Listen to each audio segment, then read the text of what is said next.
제가 여러분에게 드릴 하나님의 말씀 제목은 그분께서 나가서 늘 하시던 대로라고 하는 이런 제목을 가지고 하나님의 말씀을 전해드리도록 하겠습니다.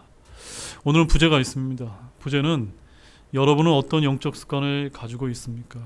여러분은 어떤 영적인 습관들을 가지고 있습니까? 라는 이런 부제를 가지고 말씀을 좀 나누고자 합니다. 여러분, 오늘 본문의 말씀은 십자가의 죽음을 앞두신 주님께서 늘 하시던 대로 올리브산으로 올라가셔서 겟세마네 동산에서 간절한 기도를 하신 그런 장면을 이제 보여주고 있습니다. 자, 그런데 예수님과 제자들이 기도하신 장소에 대한 기록이 있어서 오늘 본문인 이 누가복음은 다른 이제 공간복음과는 약간의 이제 차이가 있습니다. 마태복음과 마가복음에는 겟세마네 동산에서 예수님께서 기도하셨다라고 이렇게 이제 기록이 되어 있는 반면에 오늘 우리가 살펴본 누가복음에는 어디라고 이제 기록이 되어 있습니까? 올리브산으로 올라가셔서 기도한 것으로 이렇게 이제 기록이 되어 있는 이런 아주 작은 차이점이 이제 있습니다. 자, 그러면 누가가 잘못 기록한 것일까요? 그렇지 않습니다. 왜냐하면 겟세마네는 올리브산에 있는 동산으로서 올리브산이 큰 지명이고 겟세마네는 보다 작은 지명이기 때문인 것입니다. 따라서 누가는 고난주간의 밤마다 올리브산에 머무신 예수님의 행동에 대해 일관성 있게 기록하기 위해서 겟세마네라는 정확한 지명 대신에 보다 넓은 지명인 올리브산으로 이렇게 기록했다는 것을 여러분 좀 기억하시면서 오늘 본문의 말씀을 들으셨으면 좋겠습니다. 자, 그럼 본문에 어떤 영적 교훈이 담겨 있는지 지금부터 함께 살펴보도록 하겠습니다. 자, 첫 번째는 여러분은 어떤 영적 습관을 가지고 있습니까? 라는 이런 질문을 먼저 여러분에게 좀 드리고 싶습니다. 자, 본문 39절 말씀 함께 읽어보겠습니다. 그분께서 나가서 늘 하시던 대로 올리브산으로 가심에 그분의 제자들도 그분을 따라갔더니. 자, 오늘 본문에서 첫 번째 구절입니다. 여기서 중요한 점은 예수님께서 어떤 모습을 좀 보여주고 계시죠? 늘 하시던 대로 어디를 가셨습니까?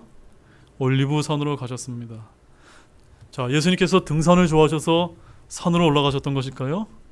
그렇지 않습니다.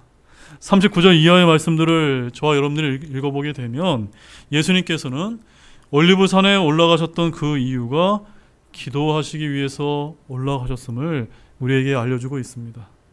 그러면 예수님께서는 늘 하시던 대로 무엇을 하셨던 것입니까? 기도하셨던 것을 우리에게 보여주고 계신 것입니다. 자, 그럼 여기서 늘 하시던 대로 영어 킹제임스 성경에 가보게 되면은 as he was wont라고 이렇게 기록되어 있습니다. want, 영어로는 WONT라고 되어 있는데 이 영어는 고체 영어입니다. 이것이 무슨 뜻일까요? 영어 사전에 가보게 되면은 첫 번째 습관, 두 번째 뭐뭐하는 습관이 있다, 세 번째 뭐뭐에 익숙한 이런 사전적인 이제 뜻을 이제 보여주고 있습니다. 그래서 as he was want라고 하는 것은 그가 평소처럼 그가 늘 하던 습관대로라고 하는 이런 이제 의미를 가지고 있는 것입니다. 사랑하는 여러분, 저는 이 부분을 이제 읽으면서 여러분은 늘 하시던 대로 주로 무엇을 삶 가운데서 많이 행하고 계십니까? 즉, 평소에 늘 하던 습관이 여러분 있으십니까? 여러분은 평소에 TV를 보거나 운동을 하거나 책을 보는 습관을 가지고 계십니까? 아니면 이것보다 다른 어떤 특별한 습관이 있습니까? 저는 여러분이 그런 늘 하던 습관이 나쁘다는 것을 말하고자 이제 이 말씀을 드린 것이 아닙니다. 오늘 본문과 관련해서 우리가 그리스도인이라면 평소에 어떤 영적인 좋은 습관을 가지고 있는지를 제가 여쭤보고자 이 질문을 드린 것입니다. 혹시 일주일에 주일 예배 한 번 참석하는 것을 늘 하시던 영적 습관이라고 이렇게 생각하고 계신 분은 없으신가요? 물론 매주 나오지 못하시는 분의 입장에서는 그것도 좋은 영적인 습관이 될지도 모릅니다. 하지만 성도라면 주일에 하나님께 경배드리러 교회에 오는 것은 습관이 아니라 기본적인 사항에 해당된다고 여러분에게 좀 말씀을 드리고 싶습니다. 그렇다면 예배나 성경 공부에 참여하는 것을 제외하고 어떤 영적인 습관들을 여러분 가지고 계십니까? 어떤 성도분은 하루에 성경을 1시간 읽는 이런 습관을 가지거나 또한 일주일에 좋은 신앙서적 한 권을 이제 읽는 이런 습관을 가지고 계신 분이 있을지 모릅니다. 또한 어떤 분은 아침에 일어나자마자 기도로 하루를 시작하는 습관을 가지고 있을지도 모릅니다. 또 누군가는 아침에 일어나서 성경 한 구절을 찾아 읽고 묵상하는 그런 습관을 가지고 있을지 모릅니다. 그리고 오늘 본문에서 예수님처럼 어떤 분은 진짜로 산에 올라가서 늘 하시던 대로 기도하시는 그런 성도분이 혹여 계실지도 모릅니다. 이외에도 어떤 좋은 영적인 습관들이 또 있을 수 있을까요? 여러분 어떤 습관이 있을 수 있을까요? 제가 아는 어떤 분은 자기 집 주변에서 시간을 정해서 복음 전도지를 나눠주는 전도 습관을 가진 그런 성도분이 계십니다. 제가 지난주 수요일에는 우리 교회 이제 김남옥 우리 성도님께서 비록 이제 사정 때문에 교회에 직접 예배에 참석하지는 못하지만 방송 예배로 이제 참여하시는 그런 자매님이 계십니다. 우리 교회에 있는 모든 전도지는 다 그 자매님이 가져가셔서 마산 일대에서 이렇게 정말 수만 장을 이렇게 복음 전도지를 전하시는 그런 전도 습관을 가진 아주 훌륭한 자매님이 계십니다. 또 어떤 분은 찬양을 너무나 좋아해서 하루에 시간을 정해서 찬송가를 부르며 경건의 습관을 가진 그런 성도분이 계실 수도 있습니다. 저는 이런 영적인 습관들 하나쯤은 우리 성도분들이 가지고 있으면 믿음 생활에 좋으면 좋았지 결코 나쁘지 않을 것이다 라고 여러분에게 강조를 드립니다. 저 같은 경우 목회 사역을 하다 보니 좀 전에 언급한 위와 같은 영적인 습관들을 평소에도 자주 가질 수 있어서 너무 좋다는 생각을 할 때가 많이 있습니다. 저도 20년 이상을 해군 장교로 제가 복무한 적이 있었기 때문에 군생활 할 때는 이러한 좋은 영적인 습관을 가지기가 쉽지 않을 때가 정말로 많았습니다. 그러나 지금은 그렇지 않습니다.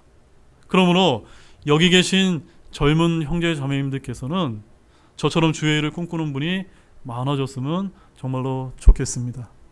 그렇다면 좋은 영적인 습관이 아니라 나쁜 영적인 습관에는 무엇이 있을 수 있을까요? 무엇이 있습니까? 예를 들어서 TV를 너무 자주 습관적으로 보면서 드라마나 아니면 뉴스나 영화에 이제 빠진다든가 요즘 같으면은 넷플릭스에 몰두하는 것이 해당될지 모릅니다.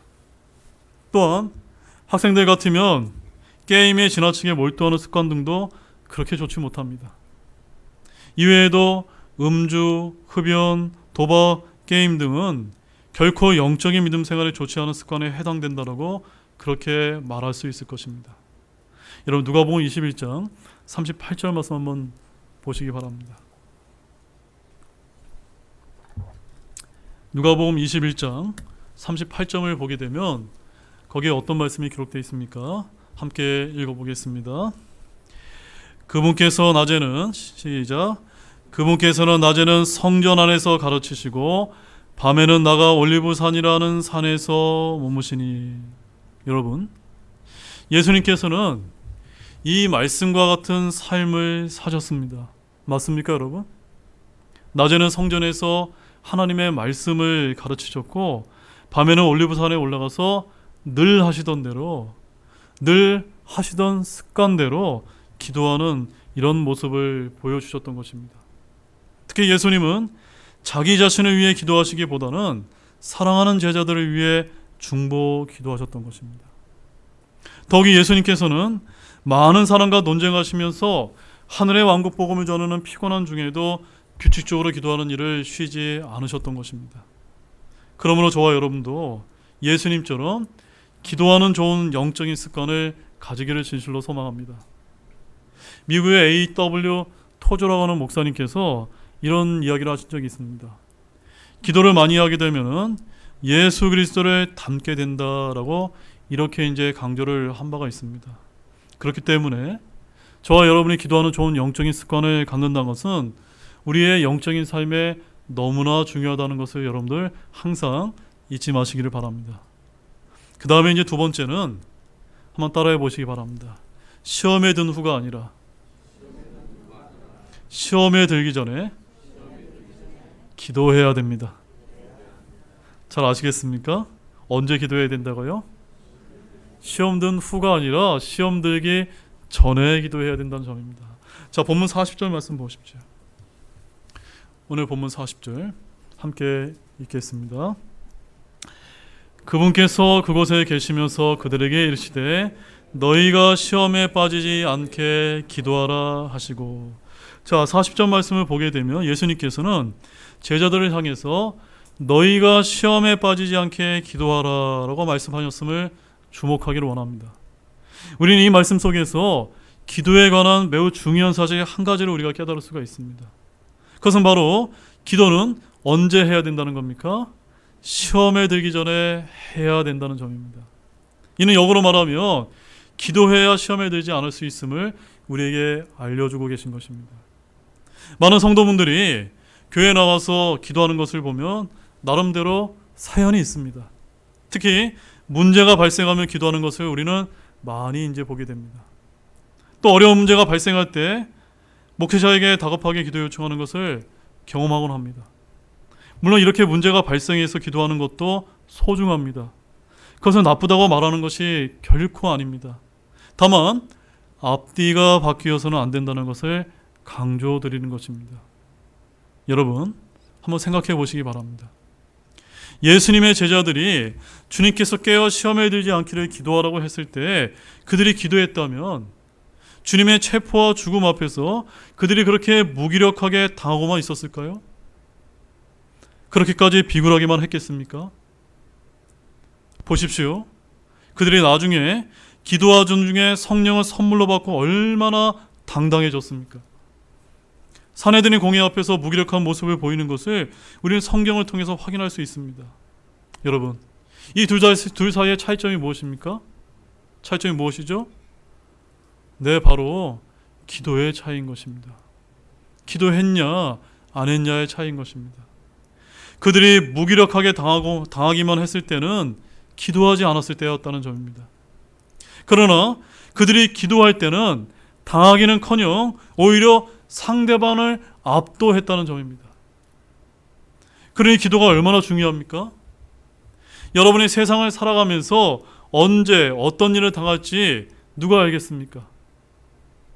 언제 어느 순간에 어떤 시험이 닥쳐올지 아무도 장담할 수 없는 것입니다. 그래서 예수님께서는 주기도문에서 시험에 들지 않도록 미리 기도하라고 가르치신 것입니다. 마태복음 6장 13절 말씀에 예수님께서 이렇게 말씀하십니다. 우리를 인도하사 시험에 들지 말게 하시고 라고 이렇게 이제 기도를 하라고 알려주신 것입니다. 기도할 때 어떤 시험이라도 능히 감당할 용기와 힘이 생기기 때문인 것입니다. 겟세마네에서 십자가를 향해 힘차게 발걸음을 내딛던 예수님을 한번 상상해 보십시오. 무엇이 그것을 가능케 했을까요? 바로 기도였던 것입니다. 그러므로 일이 발생해서 다급하게 기도하는 사람이 아니라 일이 문제가 터지기 전에 발생하기 전에 미리 기도로 시험을 준비하는 우리 모두가 되시기를 간절히 바랍니다. 우리 에베소서 6장 18절 말씀 한번 보겠습니다. 에베소서 6장 18절 말씀입니다.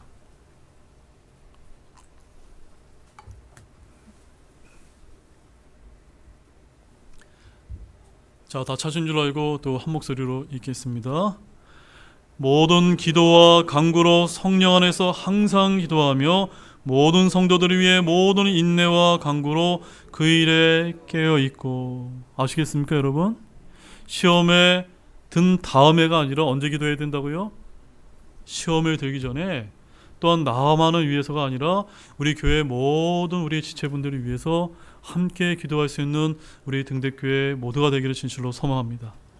자, 그 다음에 세 번째는 또 한번 따라해 보시기 바랍니다. 내 뜻과 고집이 아니라, 다시, 내 뜻과 고집이 꺾이는 것이 진정한 기도입니다. 맞습니까, 여러분? 여러분, 우리 42절과 44절 말씀 좀 보겠습니다. 본문 42절, 44절. 먼저 42절 말씀 읽겠습니다. 이르시되 아버지여, 만일 아버지의 뜻이거든 이 잔을 내게서 옮기시옵소서. 그러나 내 뜻이 아니라 아버지의 뜻이 이루어지기 원하나이다 하시니. 44절. 그분께서 고뇌에 차서도 간절히 기도하시니 그분의 땀이 큰 핏방울같이 되어 땅바닥에 떨어지더라. 자, 이 말씀들에서 주님의 땀이 큰 핏방울같이 될 정도로 간절히 기도하신 예수님의 기도는 하나님의 뜻을 꺾는 기도가 아니라 자신의 뜻을 내려놓는 기도였음을 우리에게 보여주고 있는 것입니다. 겟세마네에서 꺾인 것은 바로 누구의 뜻이었습니까? 예수님의 뜻이었습니다. 바로 이 점에서 예수님은 가장 위대한 기도의 모범을 저와 여러분에게 보여주고 계신 것입니다. 여러분, 오늘 얼마나 많은 성도들이 하나님의 뜻을 꺾는 기도에 주력하는지 모릅니다. 그들은 있는 힘을 다해서 자기의 뜻을 들어달라고 날마다 간구하는 기도를 얼마나 올리는지 모릅니다. 주님, 제발 이렇게 좀 해주십시오. 주님, 저 좀 도와주십시오. 라고 이렇게 하나님의 뜻을 꺾는 기도를 하는지, 그런 분들이 얼마나 많은지 모릅니다. 금식을 하는 성도도 있고 있는 힘을 다해 부르짖어 간구하는 그런 성도도 있습니다. 우리는 그 애절한 기도에 충분히 공감을 합니다. 그러나 문제 해결도 중요하지만 근본적인 문제는 어디에 있습니까? 바로 모든 문제의 근원은 바로 나 자신에게 있다는 것을 알아야만 되는 것입니다. 여러분, 사실 문제투성이 나는 변할 생각은 안 합니다. 그러고는 오직 문제 해결만을 해달라고 주님께 간청만을 드립니다. 여러분, 이런 상태로 문제가 해결될까요?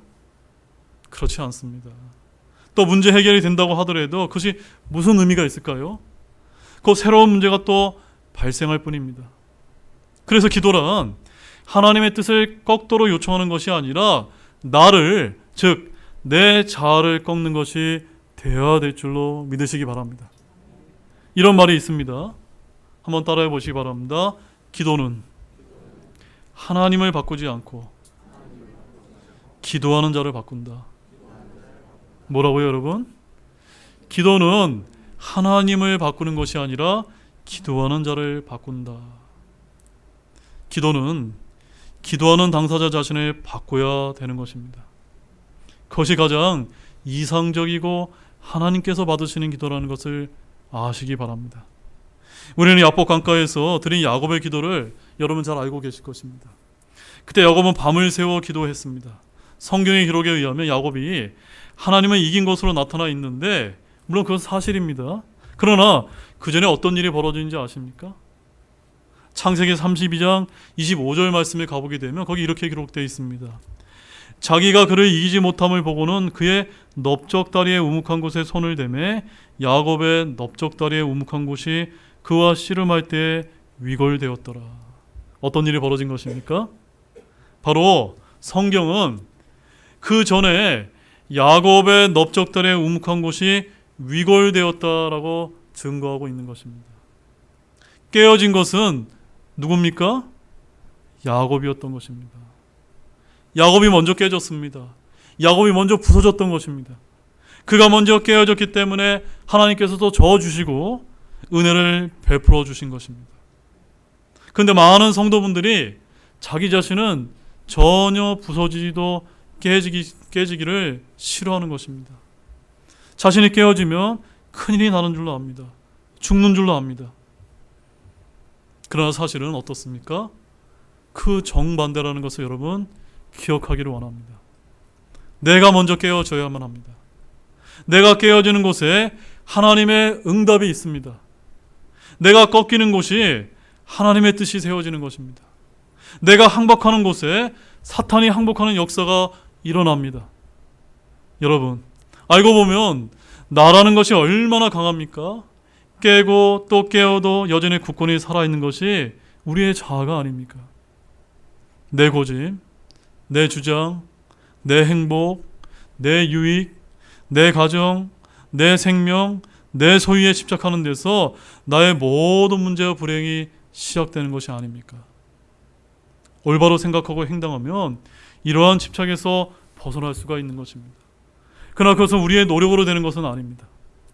바로 기도의 과정을 통해서 하나님께서 깨트려 주실 때 깰 수가 있는 것입니다.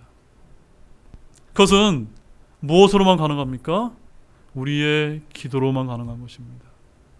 그러므로 주님 앞에 나오셔서 기도하시기를 바랍니다.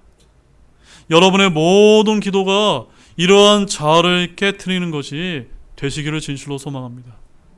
우리 갈라디아서 2장 20절 말씀 함께 읽어보겠습니다. 갈라디아서 2장 20절.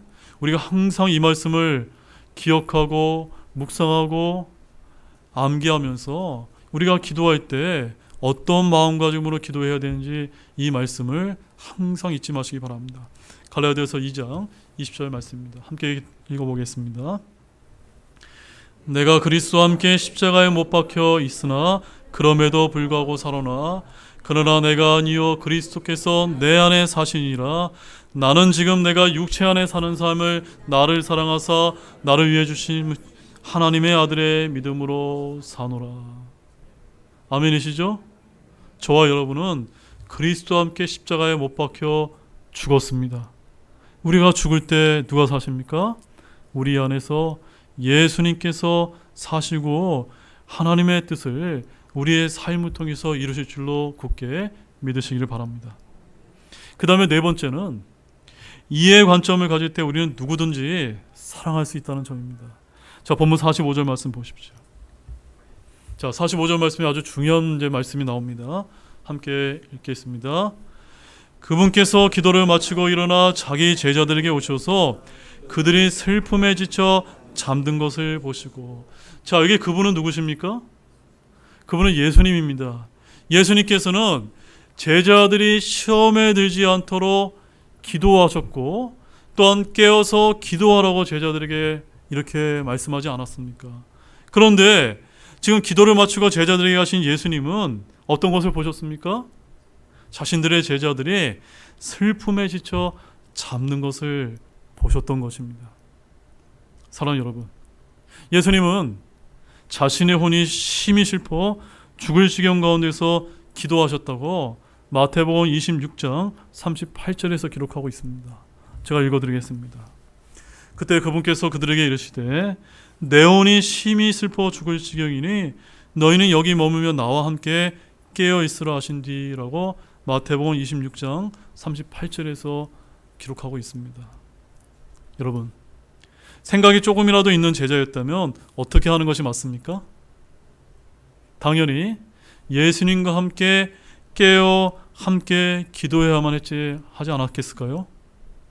아니, 당사자인 예수님보다 사실은 제자들이 더 열심히 기도해야만 했습니다.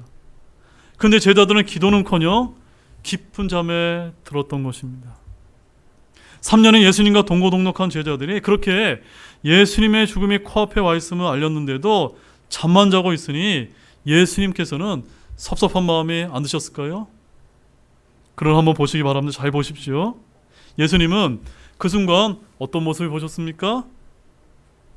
제자들의 잠자는 모습만 본 것이 아니었다는 점입니다. 무슨 말씀이냐면 주님은 왜 그들이 그 절박한 순간에 잠이 들었는가를 바라보셨다는 점입니다.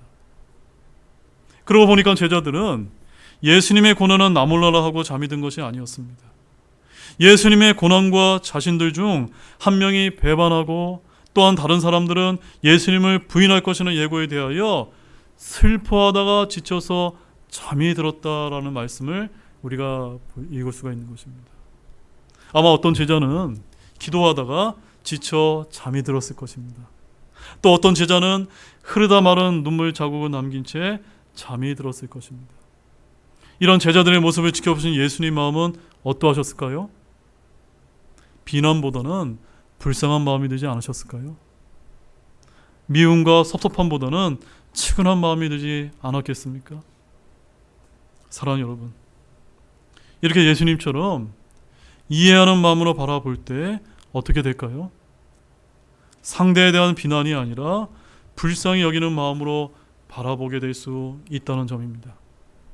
미워하는 마음이 아니라 긍휼히 여기는 마음으로 보게 되는 것입니다. 사람의 마음이 속이 작아지는 것이 아니라 커지는 것입니다. 바로 이와 같은 예수님의 이해심이 있었기 때문에 초대교회라고 하는 훌륭한 열매를 맺은 것입니다. 또 예수님의 그 깊은 이해심이 있었기에 오늘 역시 저와 여러분이 이 자리에 있는 것이 아닙니까? 사랑하는 여러분, 따라서 주님처럼 이해의 관점을 가지시기를 원합니다. 아무리 미워하는 상대방이라도 일단 이해의 관점을 가지고 바라본다면 누구든지 우리는 사랑할 수가 있습니다. 비난하기보다 도와주고 감싸줄 수가 있는 것입니다. 그러므로 마음을 넓히시기 바랍니다. 이해의 관점을 가지시기 바랍니다. 그래야 누구라도 품을 수 있고 사랑할 수 있기를 바랍니다. 그렇게 해서 더 나아가 죽어가는 불쌍한 한 영혼에게 다가가 예수님의 복음을 전할 수 있는 그런 저와 여러분이 되기를 원합니다. 우리 고린도후서 2장 4절 말씀을 한번 찾아서 한번 읽어보도록 하겠습니다.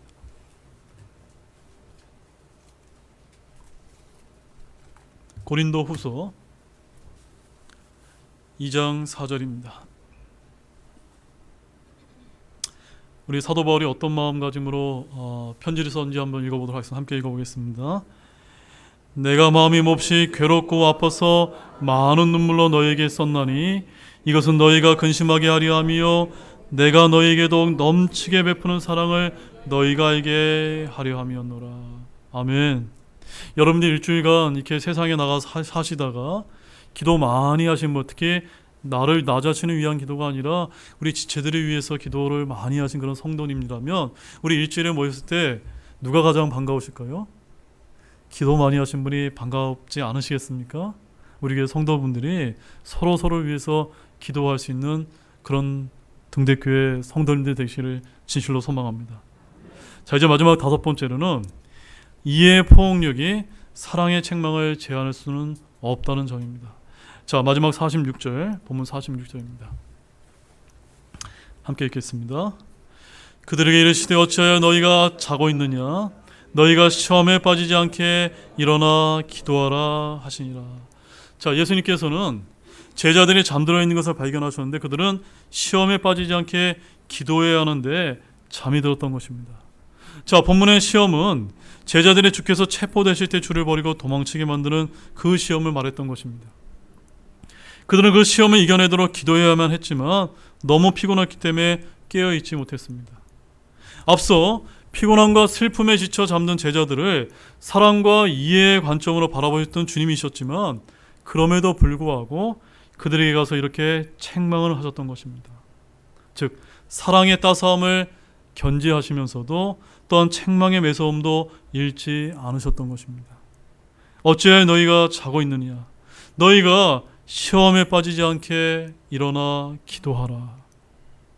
우리 이 말씀 속에서 사람에 대한 이해의 마음과 잘못에 대한 책망은 완전히 별개가 아님을 우리가 쉽게 알 수가 있는 것입니다. 우리들 가운데 간혹 책망을 하면 아주 속이 좁은 사람으로 생각을 하는 그런 경향이 있습니다. 그럼 한번 예수님 한번 바라보시기 바랍니다. 사랑이 많으신 예수님이 제자들을 얼마나 자주 책망을 하셨습니까? 책망을 한다는 것은 사랑이 없고 속이 좁음에 대한 반증이 아닙니다. 오히려 책망이 없음이 사랑 없음과 관심 없음에 대한 반증일 수가 있는 것입니다. 책망한다는 것은 그만큼 사랑한다는 증거인 것입니다. 그만큼 잘 되기를 바라는 마음이 있음을 반영하는 것입니다. 자, 우리 마지막 말씀으로 디모데후서 4장 2절 말씀 한번 보십시오. 디모데후서 4장 2절 말씀에서 우리 신약 성도들에게 어떤 말씀이, 어떤 명령이 주어졌는지 마지막 말씀으로 함께 읽어보겠습니다. 디모데후서 4장 2절 말씀입니다. 큰 목소리로 함께 읽겠습니다. 말씀을 선포하라. 때에 맞든지 맞지 아니하든지 긴급히 하라. 모든 오래 참음과 교리로 책망하고 꾸짖고 권면하라. 명령이 있는 것이 맞습니까? 사랑하는 여러분, 무조건 잘못되었다라고 책망을 하고 하는 그런 말이 아닙니다. 죄 가운데 있는 자에게 하나님의 말씀을 선포하여 성령님의 책망을 받도록 긴급히 하라는 것입니다. 그러므로 우리는 모든 오래 참음과 교리로 책망하고 권면하여 누군가를 바른 말씀으로 바로 세울 수 있는 저와 여러분이 되기를 진실로 소망합니다. 이제 결론의 말씀을 드리겠습니다. 사랑하는 여러분, 오늘 말씀에서 가장 중요한 부분은 그분께서 나가서 늘 하시던 대로가 아닙니까? 늘 하시던 대로. 무슨 뜻이었습니까? 우리는 오늘 좋은 영적 습관들, 특히 시험에 빠지지 않도록 기도하는 습관을 가질 필요가 있다는 점을 우리 예수님을 통해서 바라보지 않았습니까? 믿음 생활에 지름길이 있습니까? 없습니까? 지름길이 없습니다. 기도하는 좋은 습관을 먼저 가져야만 되고, 기도를 통해 내 뜻을 주님 앞에 내려놓는 경건의 훈련을 하시기를 원합니다. 그러면 주님께서 우리를 주님이 원하시는 뜻대로 인도해 주실 줄로 믿으시기를 바랍니다. 우리는 늘 입버릇처럼 주님을 닮기를 원합니다 라고 이렇게 고백을 하지만, 이런 주님의 모습을 본받는 데는 게으를 때가 많이 있습니다. 저와 여러분이 예수님께서 늘 하시던 대로 깨어서 기도하는 이런 좋은 영적인 습관을 가지는 우리 모든 분들이 되시기를 주님의 이름으로 축원합니다. 우리 다 같이 일어나시겠습니다.